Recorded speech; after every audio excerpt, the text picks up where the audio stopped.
Namaskar everyone. Welcome to our channel GEO and GIS. Today I will discuss about GIS. What is GIS?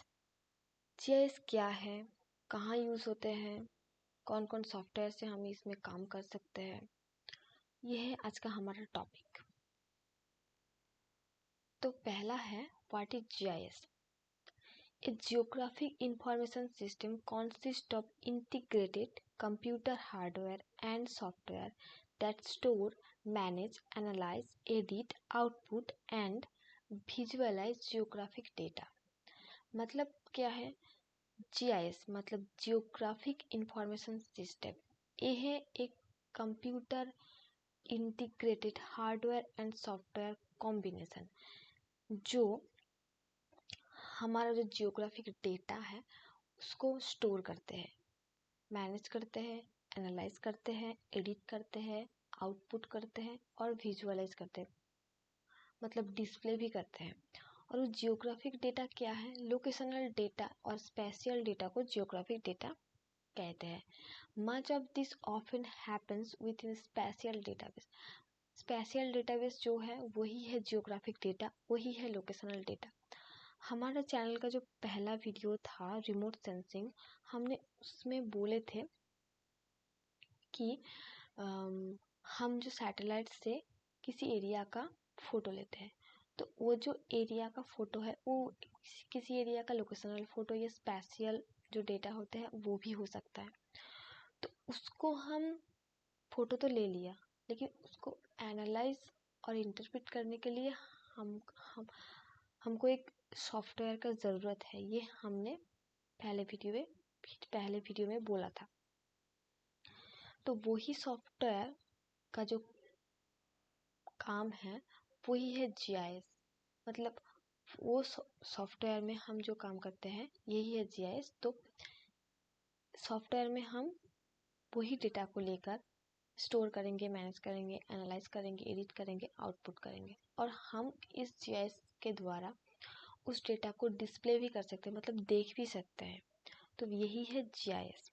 किसी special और geographic data को store करना, display करना, edit करना, analyse करना, यही है GIS, जियोग्राफिक इंफॉर्मेशन सिस्टम।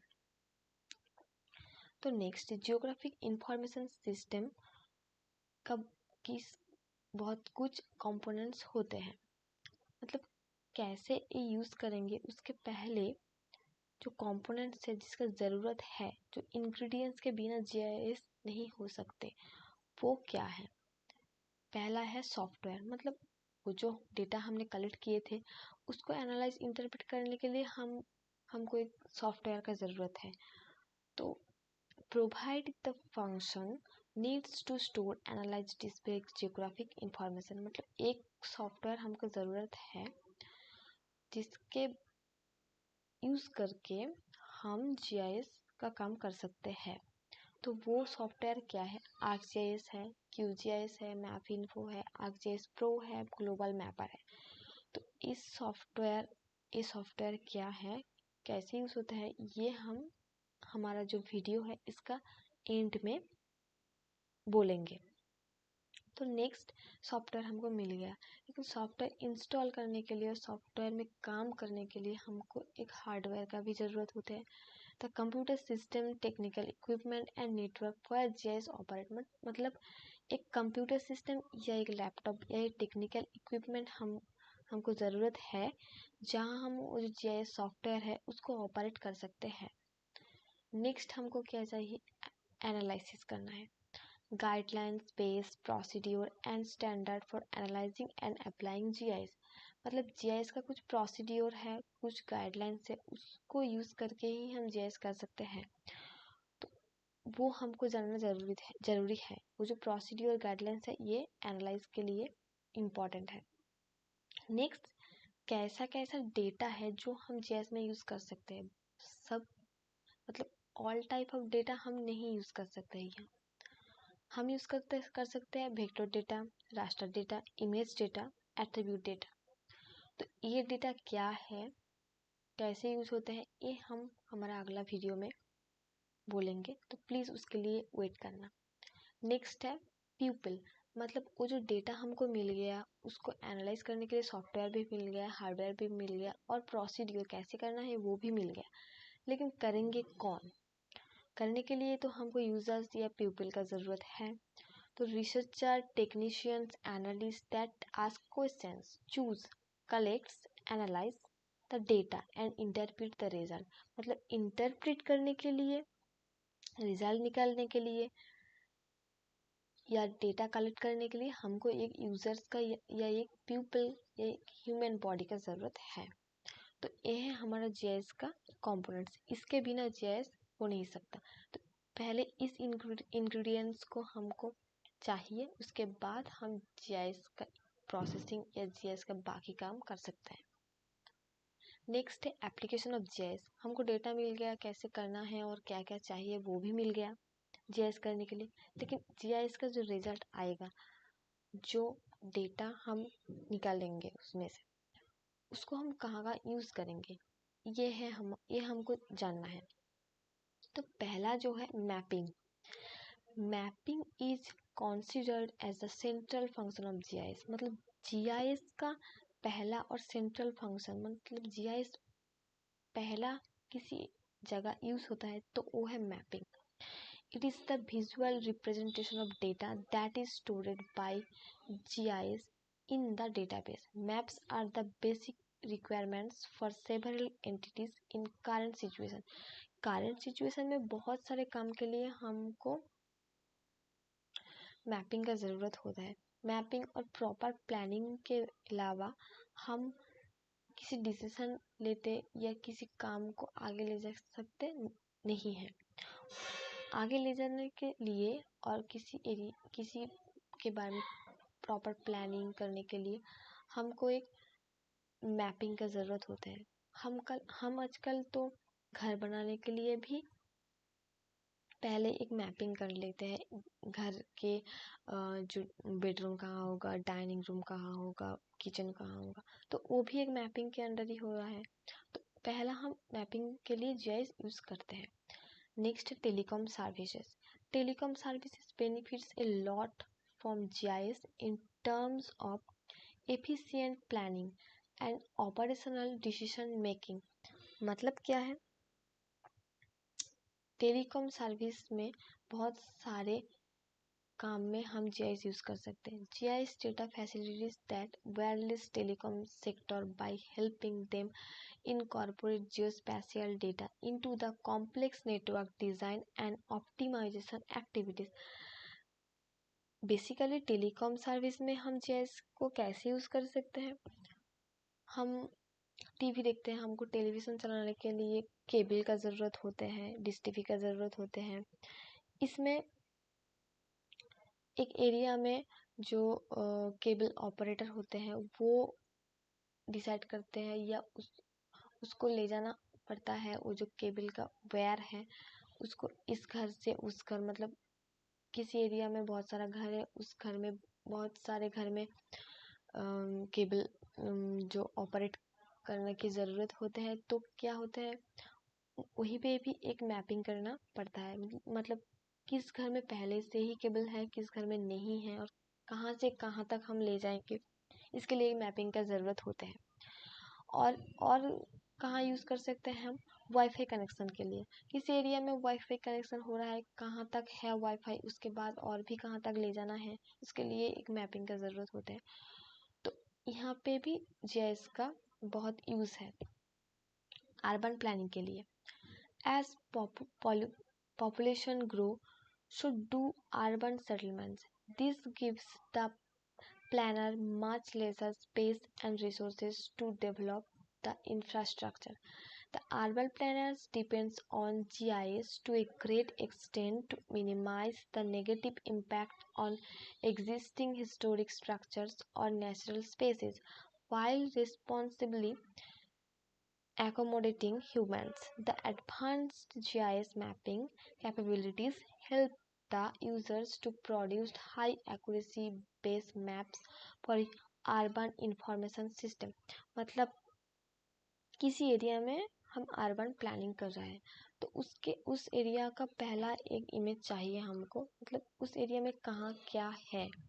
किसी हिस्टोरिक स्ट्रक्चर भी रह सकते हैं, किसी बड़ा वाटर बॉडीज भी रह सकता है, या किसी पॉपुलेशन किसी घर सेटलमेंट एरिया भी रह सकता है। तो वो हमें आगे पहले जानना है कि उस एरिया दिखने में कैसा है, एरिया है कैसा। उसके बाद उसको हम प्लानिंग करेंगे कि उसमें और भी बेटर कैसे बनाया जाता है। अच्छा शहर बनाने के लिए पहले उसका डेटा कलेक्ट करना पड़ता है कि वो जगह है कैसा। उसके बाद मतलब हम बोल रहे हैं किसी एरिया में हम एक नए शहर बनाना चाहते हैं, तो उस एरिया में नए शहर बनाने के लिए पहले हमको उस एरिया का एक फ़ोटो लेना होगा, या उस एरिया का को हमको अच्छे से देखना होगा कि उस एरिया में क्या क्या है। किसी हिस्टोरिक स्ट्रक्चर भी रह सकता है, किसी बिग वाटर बॉडीज भी रह सकता है, और उस एरिया में घर कैसा है, रोड कैसा है, हॉस्पिटल कैसा है। ये सब कुछ हमको जानने के लिए पहले उसका एक फ़ोटो लेना है। उसके बाद हम प्लानिंग कर सकते हैं कि इस जगह को और भी बेटर कैसे बनाया जाए। तो उसके लिए हमको जीआईएस का ज़रूरत है। नेक्स्ट है smart city. The smart city concept is emerging as the next big player around the world to improve the efficiency and security of urban development. GIS is responsible for integrating all the major aspects of city planning and management. A comprehensive digital environment provided by GIS helps to enhance the urban system to terms of pollution abatement, water and waste management, energy optimization, tax and revenue collection, and much more. मतलब क्या है, किसी area में city है उसको हम smart city बनाना चाहते हैं, तो उस स्मार्ट सिटी के लिए उसका जो वेस्ट मैनेजमेंट है वो अच्छा करना पड़ेगा, एनर्जी ऑप्टिमाइजेशन वो अच्छा करना पड़ेगा, टैक्स एंड रेवेन्यू कलेक्शन का जो पोर्शन है उसको भी अच्छा करना पड़ेगा, रोड अच्छा करना पड़ेगा उसको, और उस एरिया को और भी मॉडरेट करना पड़ेगा। उसके लिए भी हमको जीआईएस का ज़रूरत है। नेक्स्ट है environmental management. GIS is useful in environmental management as it facilitates monitoring of the changes in soil, water, air, and tree cover. It helps in environmental conservation, waste management, and mitigation of disaster. Example of GIS applications are hazard mitigation strategies, air pollution control, disaster management, forest fire management, natural resources management, and allocation waste management, oil spills, and so many more issues that are a threat to the environment. मतलब कि इसका मतलब क्या है, environment हमारा जो अर्थ में हर घंटे, हर डे, हर मंथ, हर ईयर में इन्वायरमेंट चेंज होते हैं।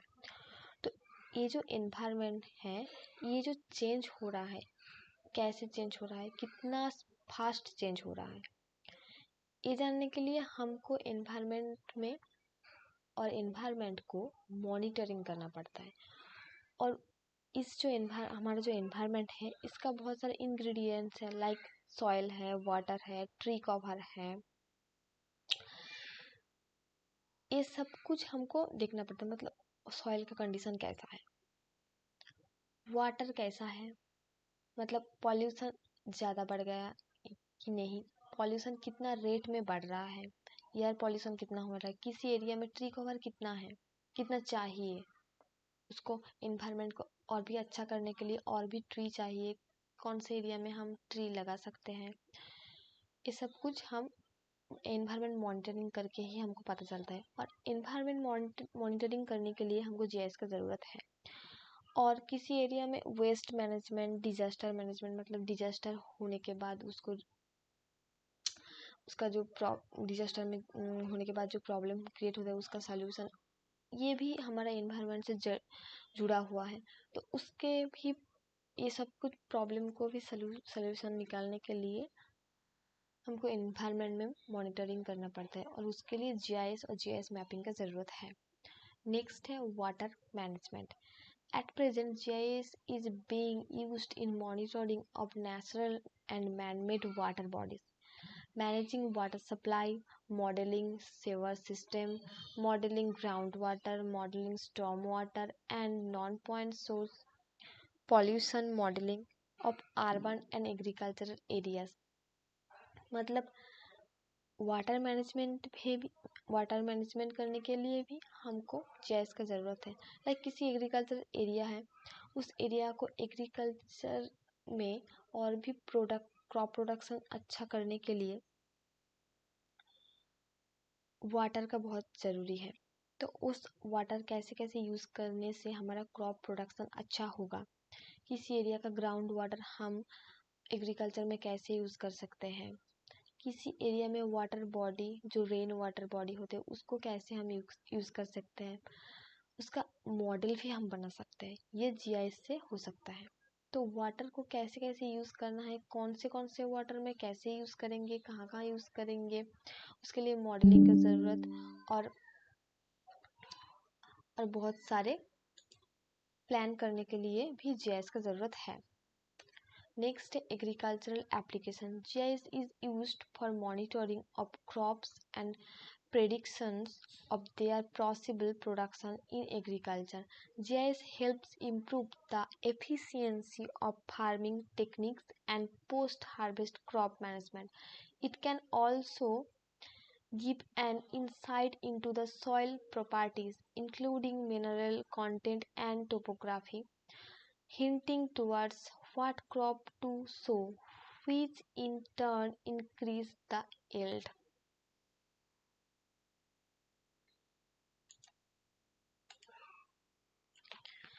एग्रीकल्चरल एप्लीकेशन में भी जीआईएस का बहुत बड़ा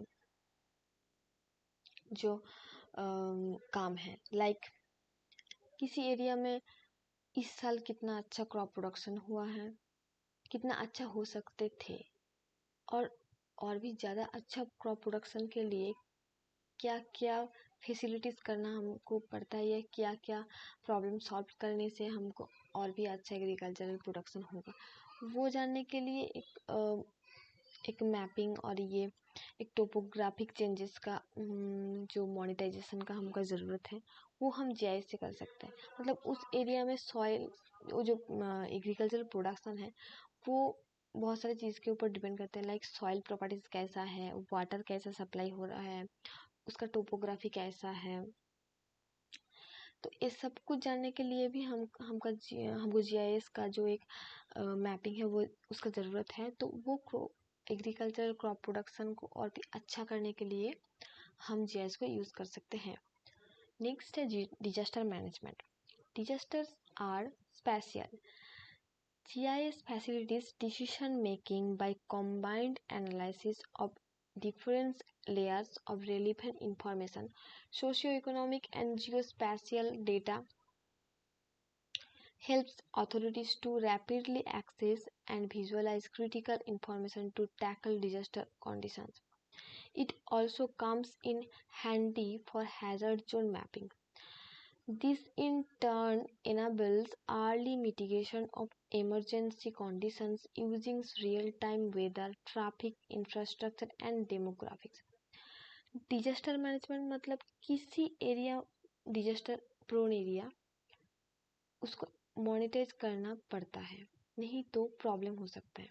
लाइक सी साइड कोस्टल एरिया, उसमें सुनामी हो सकता है, साइक्लोन आ सकते हैं, फ्लड आ सकते हैं। किसी ड्रॉट प्रोन एरिया, वहाँ पे किसी भी तरह ड्रॉट हो सकता है जो एग्रीकल्चर में इफेक्ट कर सकता है। और किसी हिल एरिया जहाँ पे लैंडस्लाइड हो सकता है। तो ये सब कुछ डिजास्टर के अंडर है। तो ये सब कुछ पहले से हमको मॉनिटराइज करना पड़ता है, नहीं तो हमारा ही इमरजेंसी कंडीशन आ सकता है। जब ये सब कुछ हो गया हमको पता नहीं, और बहुत सारा डैमेज भी हो सकता है। तो इसके लिए मॉनिटाइज करना ज़रूरी है डिजास्टर। और हमको पता चला कि एक साइक्लोन या ये एक सुनामी बीच में आ रहा है, तो तब हमको मॉनिटराइज करने के बाद हम उसको टैकल करने के लिए बहुत सारा कंडीशंस अप्लाई कर सकते हैं। और जो डिजास्टर के बाद जो डैमेज हो जाता है उसको जो हम नए से बनाने के लिए बहुत सारे प्लानिंग करना पड़ता है।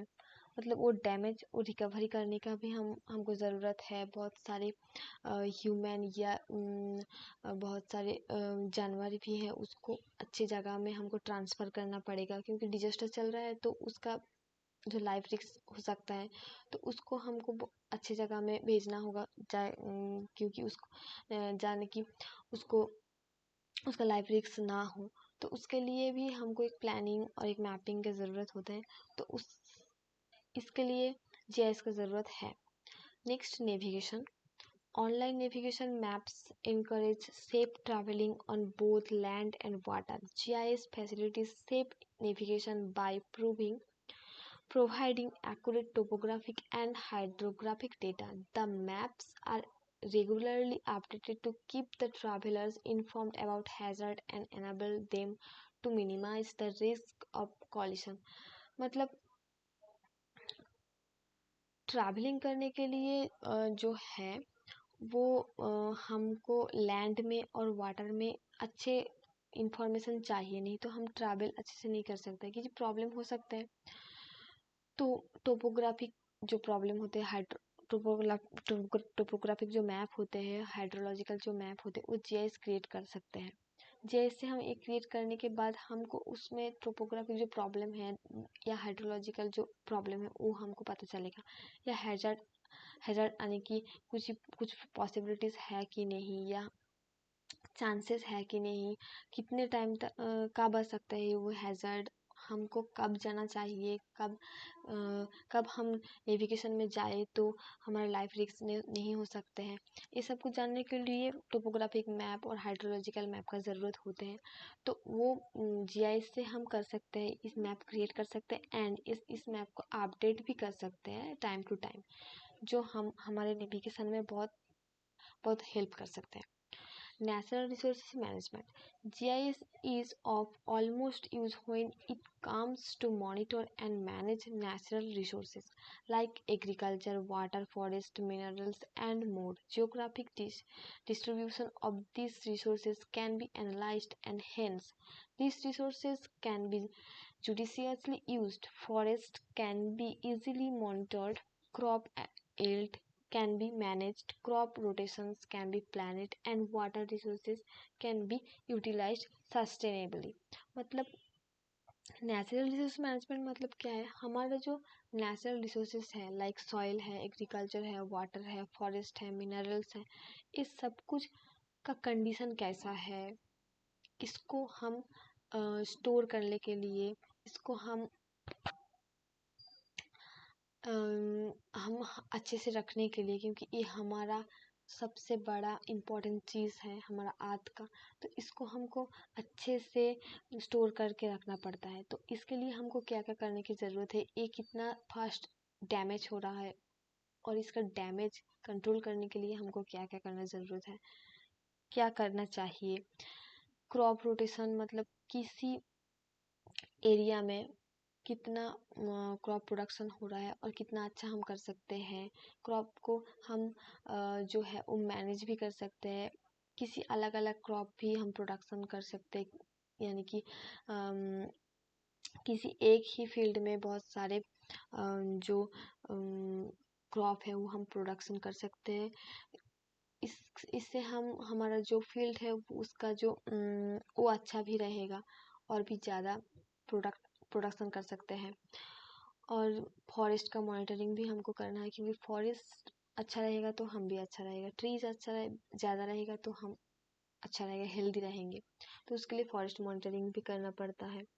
तो ये जो हमारा नेचुरल रिसोर्सेज है, इसको हमको अच्छे से स्टोर करने के लिए इसका मॉनिटरिंग या इसका मैनेजमेंट ज़रूरत है, तो उसके लिए जीआईएस बहुत इम्पोर्टेंट है। नेक्स्ट हमारे पास जीआईएस सॉफ्टवेयर है। जीआईएस सॉफ्टवेयर से हम इस सारा काम कर सकते हैं, मतलब डेटा हमको मिल गया, कहाँ हम उसका रिजल्ट यूज़ करेंगे वो भी हमको जानना हो गया। हम जान गए कि यहाँ हम GIS यूज़ कर सकते हैं, क्योंकि लेकिन GIS का जो डेटा है उसको प्रोसेसिंग एंड मोनिटाइज करने के बाद ही हम GIS फील्ड में वो यूज़ कर सकते हैं।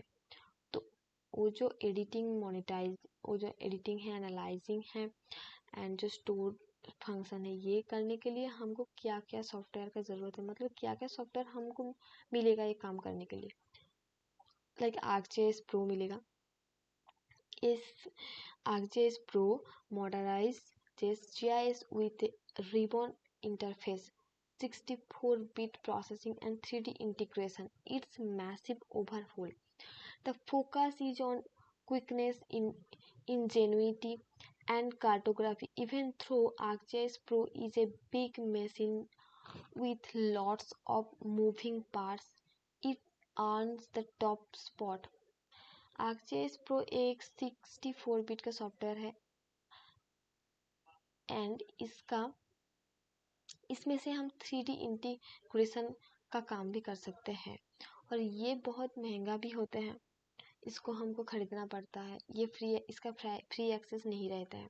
और यहाँ पे हम कार्टोग्राफी और GIS का मैपिंग बहुत स्पीड और बहुत क्विक कर सकते हैं, मतलब बहुत जल्दी यहाँ पे हम GIS का डेटा एनालिसिस एंड एडिट कर सकते हैं। नेक्स्ट है QGIS, open sources flows the DNA of QGIS. It's been genetically tailored to break the mold of commercial GIS with equally superior cartography, editing and analysis tools. QGIS plugin with give you the power to analyze the almost endless capabilities. QGIS मतलब quantum GIS, इसका open source है, मतलब ये free में आपको मिल जाएगा, और इसमें अपनी एडिटिंग कर सकते हैं, कार्टोग्राफी कर सकते हैं, एनालिसिस कर सकते हैं, बहुत सारा टूल्स है उसमें, उसको यूज़ करके हम GIS का जो डेटा है उसको बहुत अच्छे से मैनेज भी कर सकते हैं और हम स्टोर भी कर सकते हैं। नेक्स्ट है ArcGIS. ArcGIS desktop is cutting edge in GIS. It raises the bar to the next level by doing what other GIS software cannot. Its success is that it's expandable from field apps to modeling and scripting. ArcGIS desktop is a powerhouse for all things GIS. मतलब क्या है, ArcGIS है सबसे ज़्यादा usable software of GIS, मतलब ये software सबसे ज़्यादा हम यूज़ करते हैं GIS में। बहुत सारे कॉर्पोरेट में, बहुत सारे गवर्नमेंट सेक्टर में ArcGIS बहुत यूज़ होता है, और इसमें से ही हम ज़्यादातर GIS का काम करते हैं, और इसका फ्री एक्सेस है। इसमें हम same to same editing, analysing, storing कर सकते हैं, और इसको इंस्टॉल करना भी बहुत आसान है। MapInfo. At its core, MapInfo Professional is all about locational intelligence, and just like GeoMedia, it's been a tale of shrinking market share from its rival. But don't get fooled. MapInfo Professional is still a well-rounded GIS software suite with more of a business decision making focus. मतलब MapInfo जैसे software में सिर्फ analyse ही नहीं होता है, यहाँ पे business decision making भी होते हैं, और ये जो सॉफ्टवेयर है इसमें कुछ आर्टिफिशियल इंटेलिजेंस भी जुड़ा होता है। तो MapInfo सॉफ्टवेयर में से भी हम डेटा स्टोर कर सकते हैं, मैनेज कर सकते हैं, एनालाइज कर सकते हैं। तो ये है हमारा GIS का सॉफ्टवेयर का जो क्या क्या सॉफ्टवेयर हम यूज़ कर सकते हैं, ये है हमारा लास्ट टॉपिक। ओके, तो अगर आपको हमारा ये सेशन अच्छा लगा तो प्लीज़ लाइक कर देना, और हमारा जो चैनल है उसको सब्सक्राइब भी कर देना। हमारा चैनल नया है लेकिन और भी ज़्यादा वीडियोस आने वाले हैं, तो उसके लिए प्लीज़ बेल जो आइकन है वो दबा देना, जो आपको और भी ज़्यादा जो वीडियोस है वो मिल जाएगा। और एंड थैंक यू अगेन।